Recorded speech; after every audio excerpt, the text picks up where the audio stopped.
And I'm excited because, of course, we are beginning a brand new cycle of Torah reading this Shabbat. We began it actually on Simchat Torah, whether that was observed in your tradition yesterday or on Tuesday. And it's always very, very moving to be part of this tradition that for generations has this practice of coming to what appears to be the end of a sacred book and then immediately starting the cycle over again. Really a powerful experience of an ending and a beginning almost in the same breath, not quite the same breath, but adjacent to each other, moving directly from the end of one thing into the beginning of something else. I think that's something that we might, those of us who are been on the daily sit or have a meditation practice, are quite familiar with. So I want to share actually a little practice today, very simple practice that I shared when I co-led the Rosh Hashanah mindfulness service at Congregation B'nai Jeshurun in New York a couple of weeks ago, I guess it is. And it is, I want to share it because it's really based on two verses from the opening of the book of Genesis. And I'll share my screen for a few moments just so we can take a look at those verses together. And if you prefer not to look at the screen, totally fine. You don't really need to.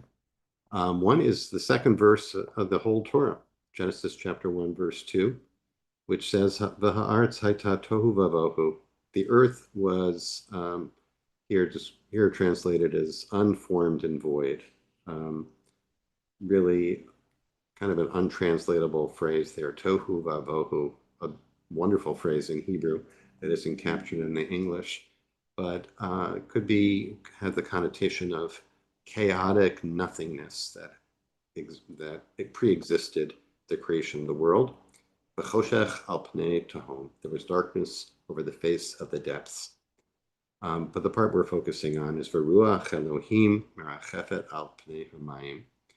The Ruach Elohim, Ruach means breath or wind, really means wind or spirit.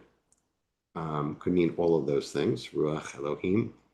Here we're going with the translation, a divine breath was hovering over the water, al pnei hamayim. So that's at the very beginning of the story of creation as it's depicted in chapter 1 of the book of Genesis, which is a very orderly, sequential description of creation. We get a second version of the story of creation in chapter 2, which is a little bit more chaotic, a little bit messier, and not quite as, a little less coherent, one might say. But in that version, in chapter 2, in chapter 2's description of the creation of humans, this is what it says in chapter 2, verse 7. Vayitzar Adonai Elohim et Adam afar min ha'adamah. God, Yud-He-Vav-He, formed the human from the soil's humus. Hummus, I should say, not humus. Blowing into the being's nostrils, nishmat chayim, the breath of life. The human became an embodied soul. Vayipach ba'apav nishmat chayim, and breathed or blew into the person's nose, the being's nose, nishmat chayim, the breath of life. The word neshama there, of course, means soul. It can also mean breath or be related to the word for breath, neshima. So we have two verses, one of which describes this Ruach Elohim, this divine breath, divine wind, that is the source of the transition from nothingness to something in the book of Genesis. It all depends on the Ruach Elohim, which brings material being into existence. And the story of the creation of human beings, of our creation, comes about through that, again, through breath or through divine wind being blown into us to create a nefesh chaya, a living being, an embodied soul, and that's what we are. So today's practice is going to be based on that. And I'm going to actually draw as well from the writings of Rabbi Alan Lew. For those of you who were part of our practice during the Shofar Project, when we were basing our practice on the teachings of Rabbi Lew from his book, This is Real, and You Are Completely Unprepared.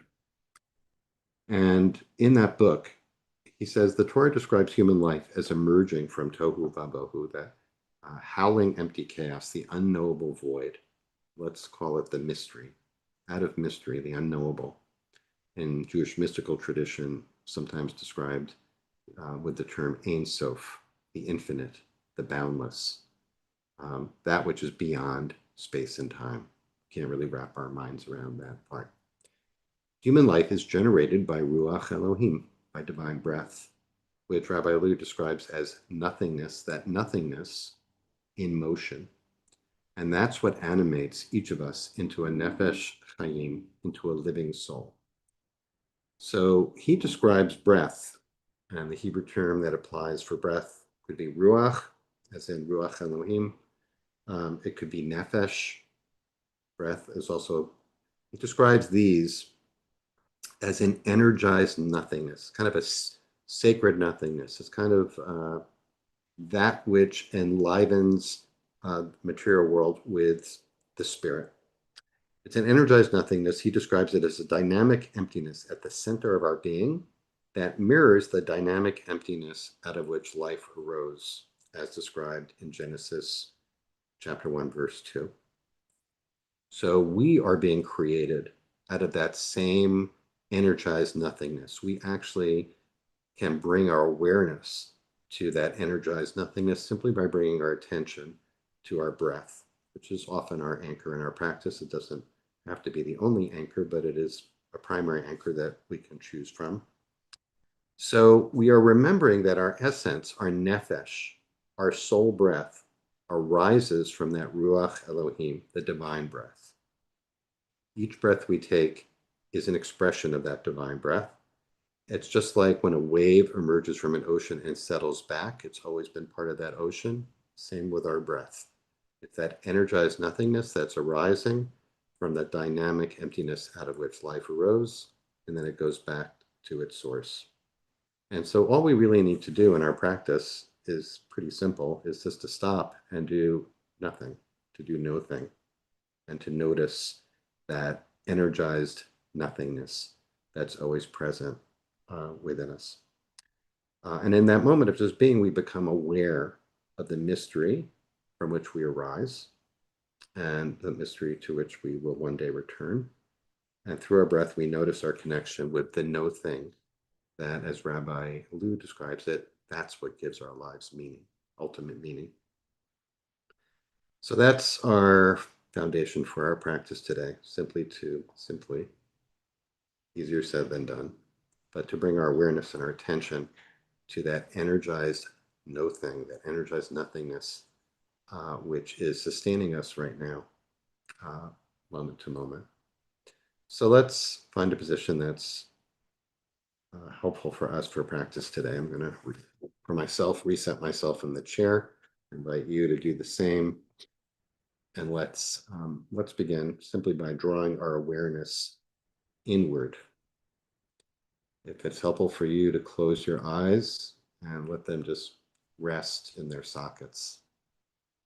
Whenever I hear a teacher invite us to do that, I feel this sense of palpable sense of relief of giving the eyes a rest if your eyes are functioning in that way. But we also want to allow the whole body to come to Shabbat pose, a Shabbat of rest. Give your body a rest. Let it be supported by the seat or the cushion or the chair. Just let yourself sink into the seat. Your feet rest firmly on the floor. Let your body be supported by its skeleton. And if you are having any judgments or opinions about the state of your body, see if you can just take note of those and take them under advisement. No need to stay with any judgments. Just Practice accepting your body as it is right now, with whatever aches and pains, whatever issues you might be having. Let your hands rest in your lap. Come to a position of ease of yourself gift,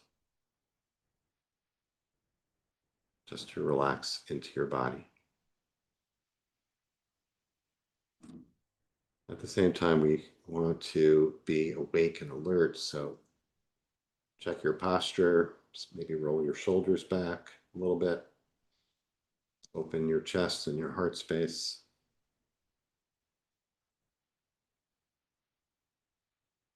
Check where your crown of the head is, and maybe see if you can extend it, press it up towards the ceiling, towards the sky.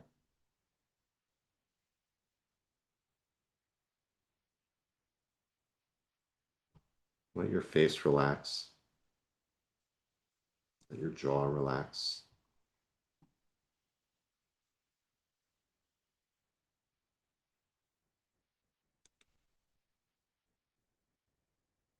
See if you can bring ease to as much of your body as you can with each breath.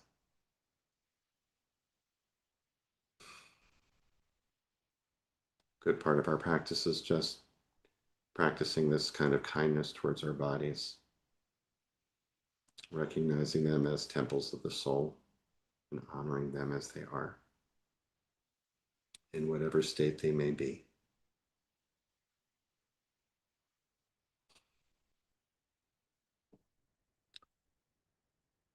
And I'll ground our practice in a poem by my friend Joanne Feltman called Breathing and Believing,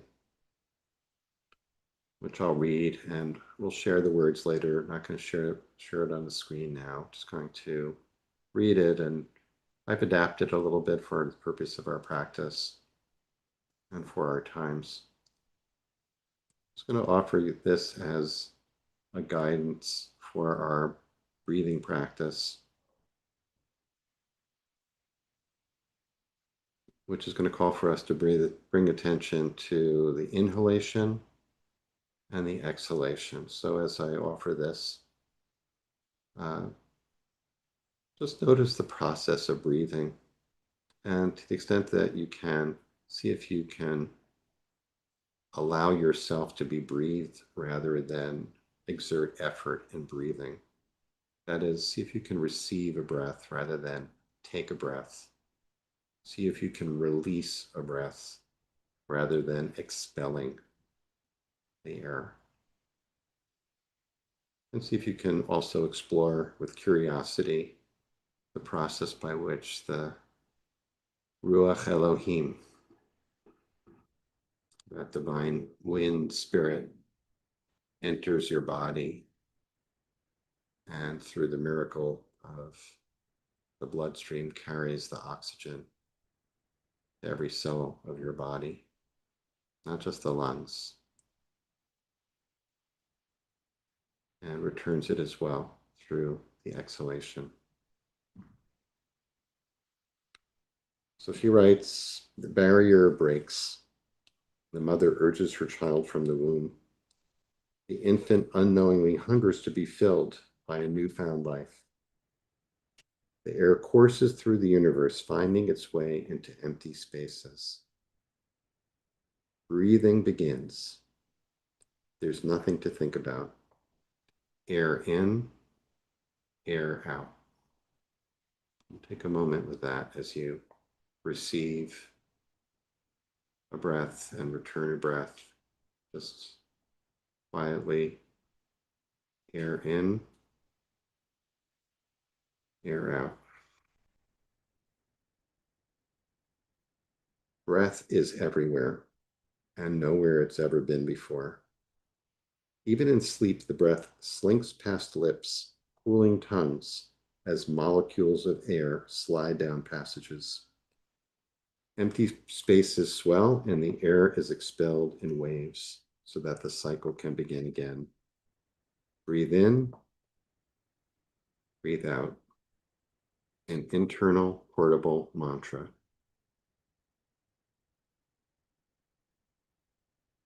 Take a moment, and together we'll inhale. And as we do, I want to invite you to breathe in this moment and breathe out yesterday. Breathe in a smile and breathe out tomorrow.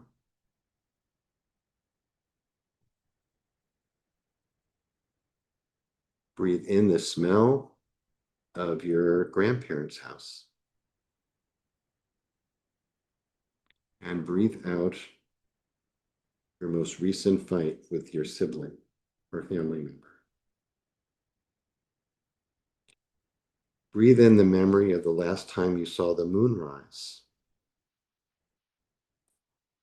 And breathe out worrying about any work or task that is waiting for you. Breathe in joy. Breathe out sadness.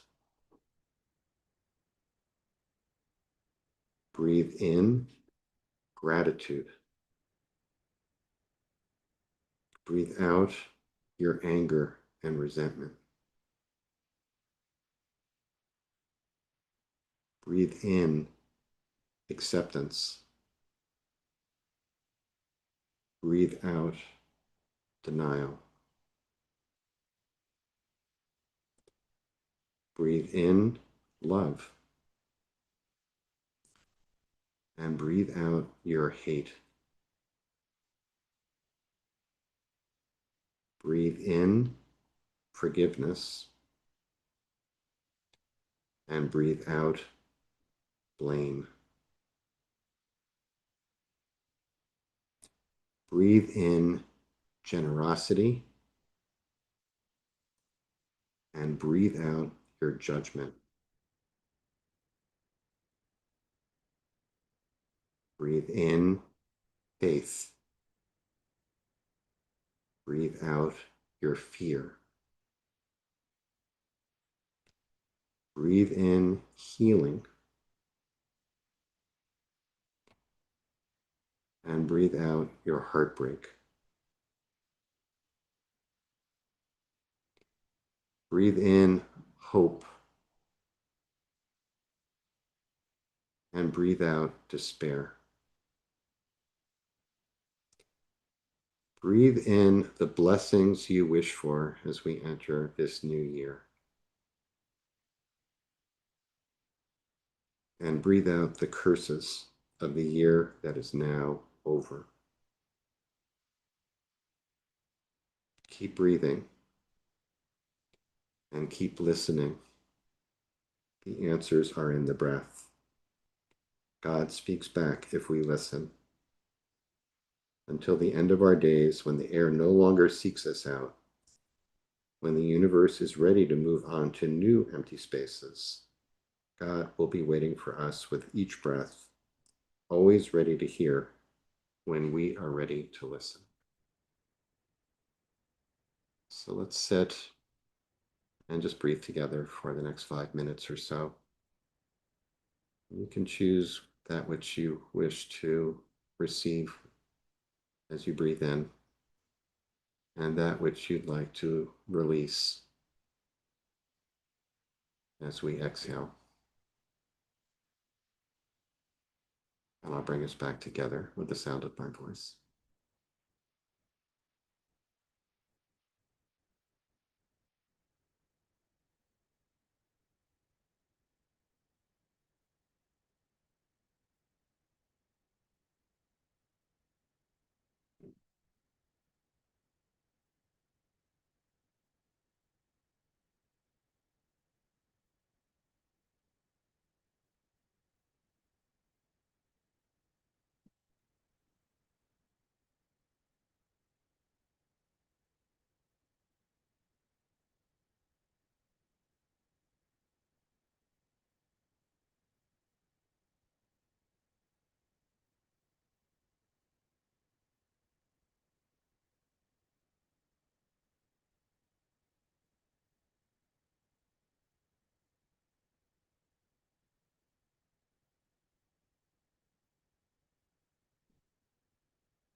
It's a few minutes of our practice together, again, staying with the breath, with an intention, with each inhalation, to receive some sacred qualities that we need and to let ourselves absorb and metabolize them.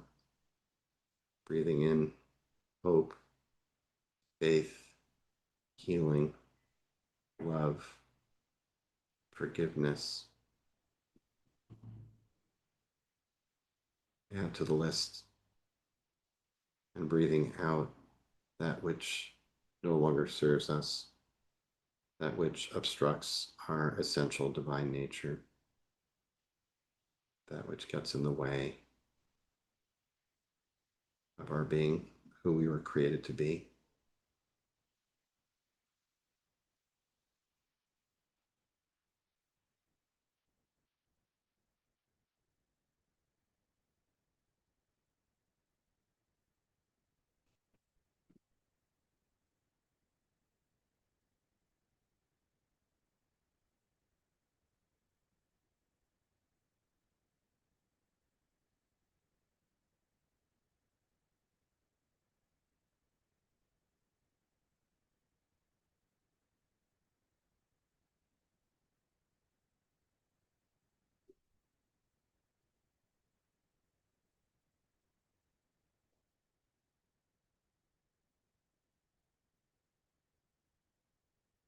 Close our practice together. Let's receive 3 especially deep breaths, letting the lungs fill, letting the belly expand, feeling the rib cage open a little bit more, receiving more fully, exhaling more fully, the Ruach Elohim,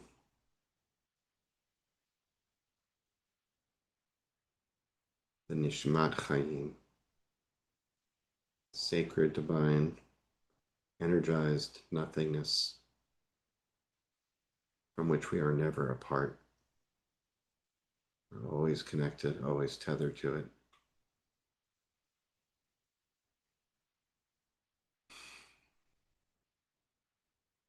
And for the final exhalation, you might want to do that audibly.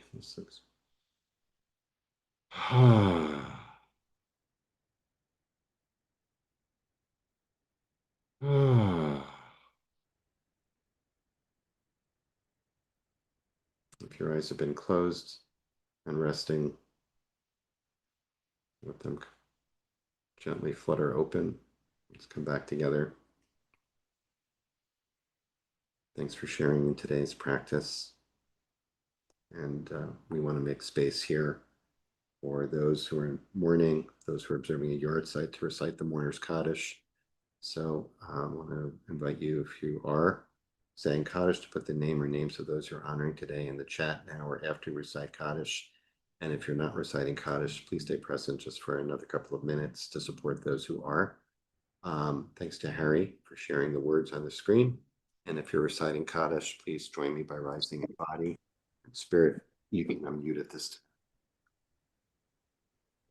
Buchdahl, Kadash Shemei Rabbi.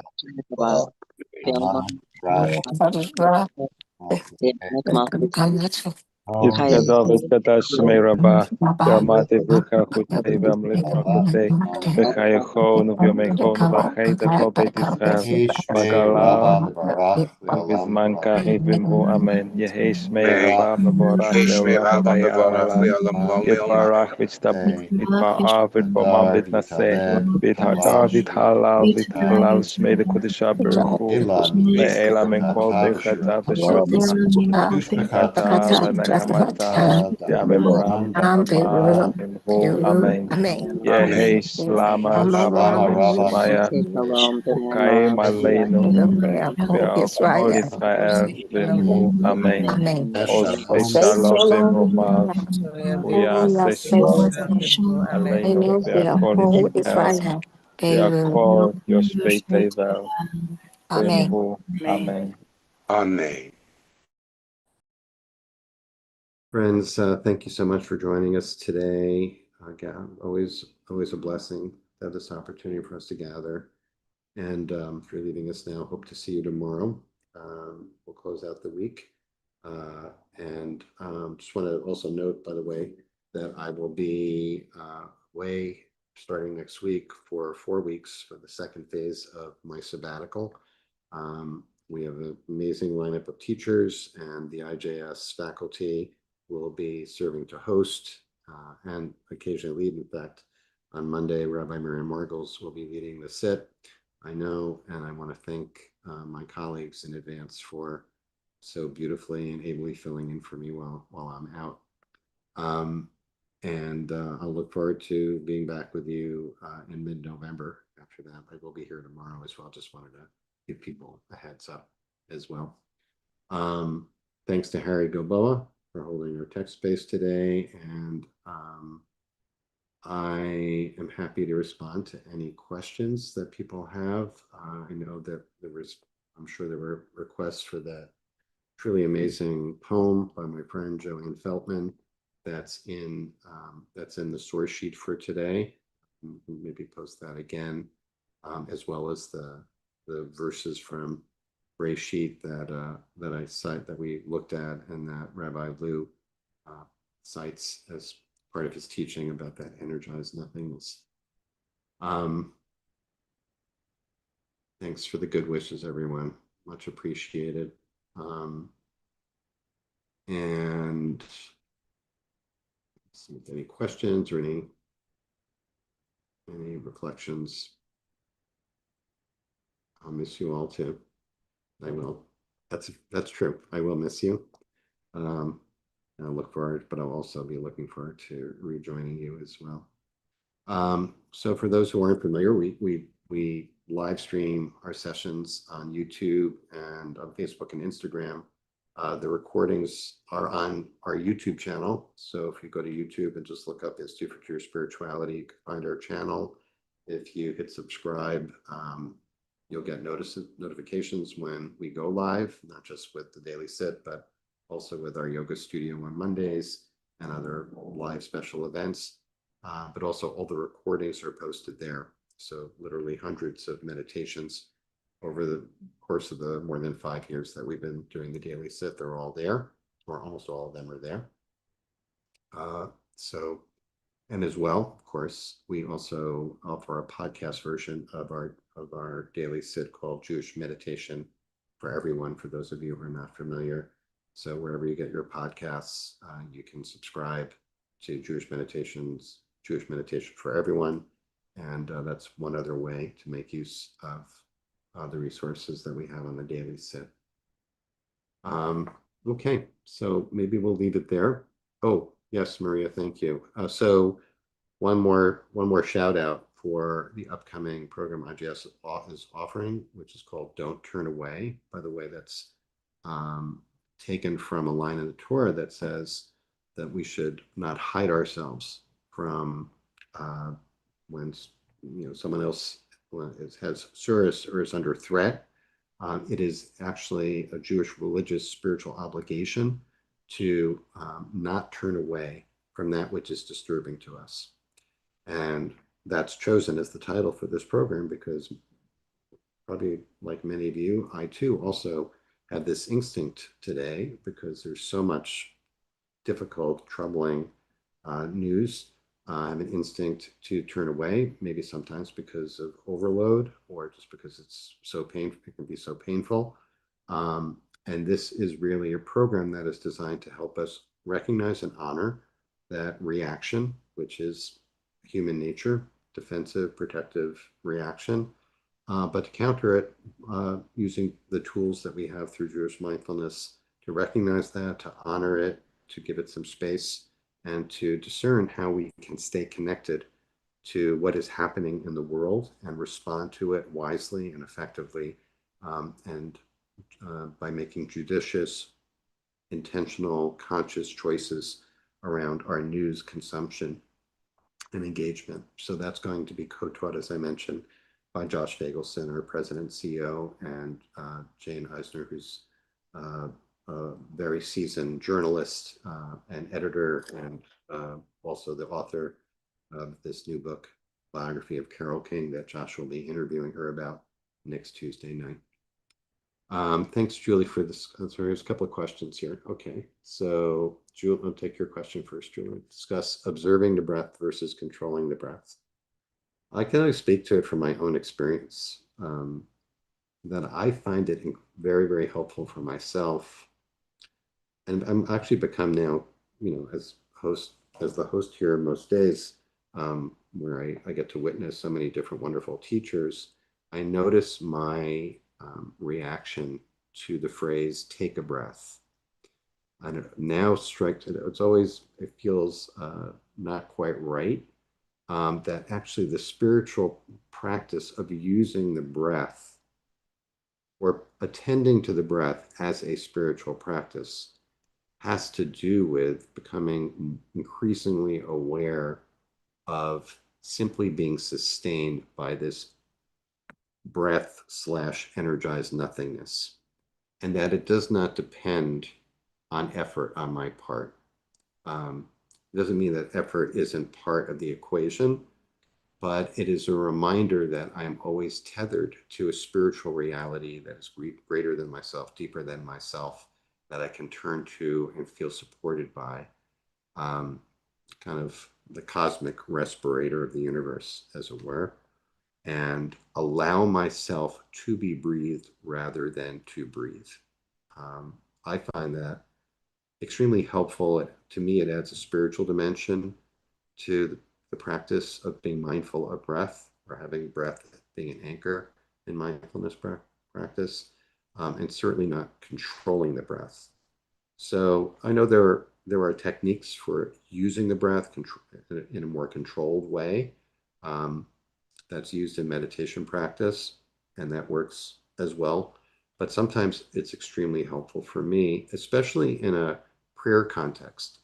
That poem by Joanne Feltman I used for many years as a kavanah before Nishmat Kol Chai, which is prayer in the Shabbat and holiday morning service, of noticing Nishmat Kol Chai, which literally translates to the breath or the soul of all living things, being meant to praise the source of that breath or soul. And that poem or kavanah really captures it for me. Andrew is asking about being with anger in as healthy a way as possible. There too, I can't speak only from my own experience, since I have anger as much as the next person. And for me, the mindfulness approach to that, and that's why it's included in the kavanot that were part of that practice today, was to, what was juxtaposed with anger? Let's see. Gratitude. Breathe in gratitude, breathe out anger and resentment, which is not to say that anger and even resentment don't serve some purpose. But I think my goal, at least in practice, is to try to refine anger, to be able to engage with the energy, some of the energy that's in anger that has a so holy purpose, often to energize action. I find, it's what gets us off the couch and out in the world, to be mad as hell and not willing to take it anymore. But to leach the toxicity out of the anger so that the energy that is left can be connected to love. So it can be, in other words, the anger can be an impetus to action, but ultimately I want to ground that action in love and compassion towards myself and others. And if I'm doing it purely out of anger, then I think generally it's going to be counterproductive. At least that's my experience. And others, feel free to weigh in on in the chat on that.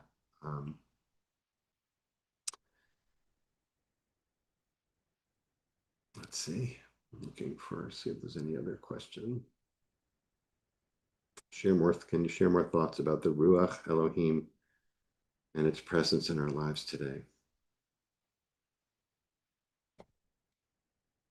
Well, here's the thing about Torah study, and especially this very beginning of the Torah, which is well known to so many, story of creation, is just to remember that the Torah is not a history book. It's not certainly not a science book. It is the way it's religious poetry. It's meant to point us to truths that are ongoing and present even in this moment. That's how I think we strive to read the Torah. So when the Torah is describing the creation of the world and this Ruach Elohim hovering over the face of the depths, we're not talking about old times here. I think we're talking about the presence of, however we understand that very enigmatic phrase.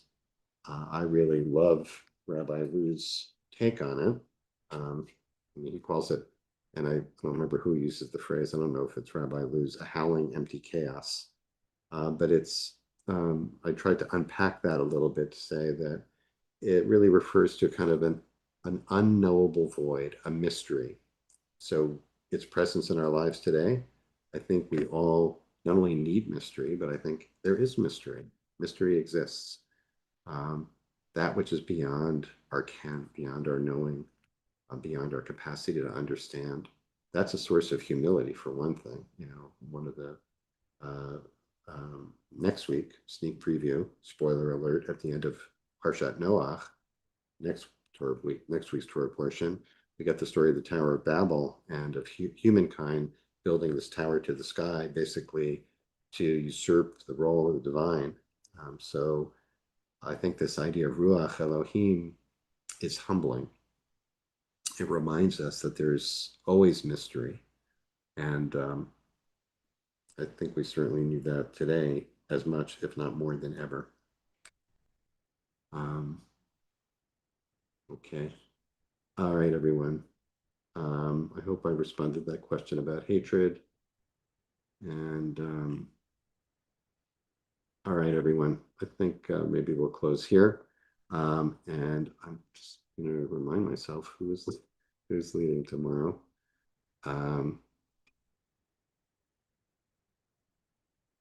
Oh, yes, Rabbi Robin Damsky of Limitless Judaism will lead us to sit into Shabbat. The first, not the first Shabbat of the year, but the Shabbat Bereshit tomorrow. And for those of you who don't know, Rabbi Robin, of course, has a special interest in Judaism and the environment, ecology, and the earth and earth-based practice. So really a perfect person to lead us for that Shabbat, for Shabbat Bereshit. So thanks everyone for hanging around. Thanks for sharing the practice today. We'll look forward to seeing you tomorrow on the daily sit. Thanks to Harry for holding our space. Many blessings, everyone. We'll see you tomorrow. Take good care.